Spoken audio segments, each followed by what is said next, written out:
আসসালামু আলাইকুম। কিছুদিন যাবৎ আমার মনের ভিতর ভীষণ একটি প্রশ্ন জাগছে, কেন দিন দিন আটা ময়দা সুজির দাম বেড়েই চলছে।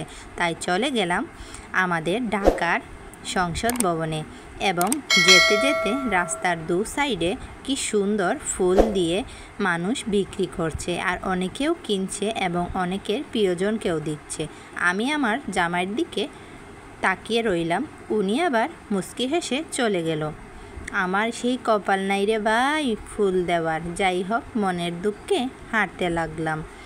যেতে যেতে এসে গেলাম আমাদের সেই সংসদ ভবনের সামনে, যেখান থেকে নাকি বড় বড় মন্ত্রী মিনিস্টার থেকে শুরু করে নায়ক গায়ক এবং নায়িকা এইখান থেকে বের হন এবং সংসদে সবাই অংশগ্রহণ করেন। আর এইখান থেকেই নাকি প্রত্যেক বছর সব কিছুর দাম কমবে না বাড়বে সেটা নির্ধারণ করা হয়। যাই হোক, আমি দেখে আসলাম এবং আপনাদেরও একটু শেয়ার করলাম। সময় পেলে ঘুরে আসবেন।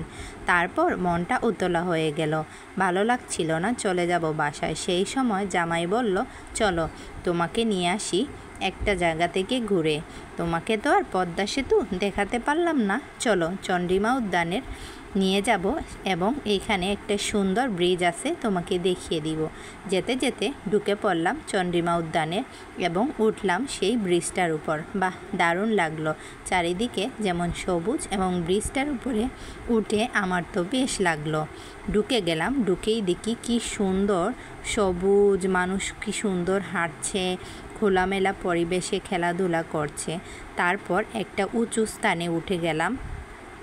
উঠে ওই যে সাদা বৃত্তের মধ্যে হালকা সবুজের ছোঁয়া, এটা হলো আমাদের মৃত সাবেক জিয়াউর রহমানের কবর। আর উনি এইখানে ওনার কবর, আর আপনারা যদি আসেন অবশ্যই ওনার কবর জিয়ারত করে যাবেন এবং ওনার জন্য দোয়া করবেন। কারণ আমরা ওনাদের জন্য দেশ স্বাধীন করতে পেরেছেন বলেই মুক্ত আকাশের নিচে হাঁটতে পারতেছি এবং মুক্ত নিঃশ্বাস নিতে পারতেছি, আলহামদুলিল্লাহ। যাই হোক, ছোটোবেলা থেকে শুনে এসেছি মহিলারা নাকি 40 হাত দূরে থাকতে হয় কবর থেকে। তাই আমি আর সাহস করতে পারলাম না। দূর থেকে আমি নিজে দেখলাম এবং আপনাদেরও দেখিয়ে দিলাম। যাই হোক আপুরা, আপনাদের কেমন লাগলো অবশ্যই জানাবেন। আর আপুরা, আমার না কথা বলতে গেলে একটু বেজে যায়, আর আমার না এত সুন্দর করে কথাও বলতে পারি না। যদি ভুল ত্রুটি হয় ছোটো বোন হিসাবে ক্ষমা করে দিবেন। আর আপনাদের এই ভিডিওটা কেমন লাগলো অবশ্যই জানাবেন। যদি ভালো লাগে ছোটো বোনের এই আবদারটা ফেলে দিবেন না, একটু শেয়ার করে দিবেন। আর এই যে ভালো মতো সুন্দর মতো চারিদিকে ঘুরে ভিতরটায় আর ঢুকলাম না, আমাদের প্রায় সময় শেষ হয়ে যাচ্ছে, বাড়ি যেতে হবে। আবার ঢাকার রাস্তা খোলামেলা থাকে, এই সময় একটু হালকা ভয়ও লাগে।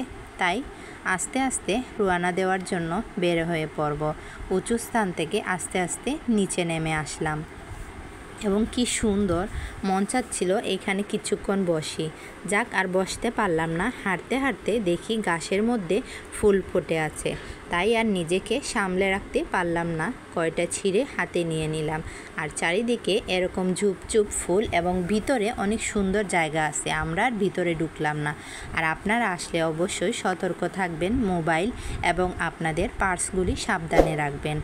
আর এইখানে আপনারা আসবেন, কোনো টিকিট লাগবে না এবং কোনো বন্ধ থাকে না, সব সময় চলে আসতে পারেন। ভালো লাগলে শেয়ার করবেন আর ছোটো বোনকে একটু স্মরণ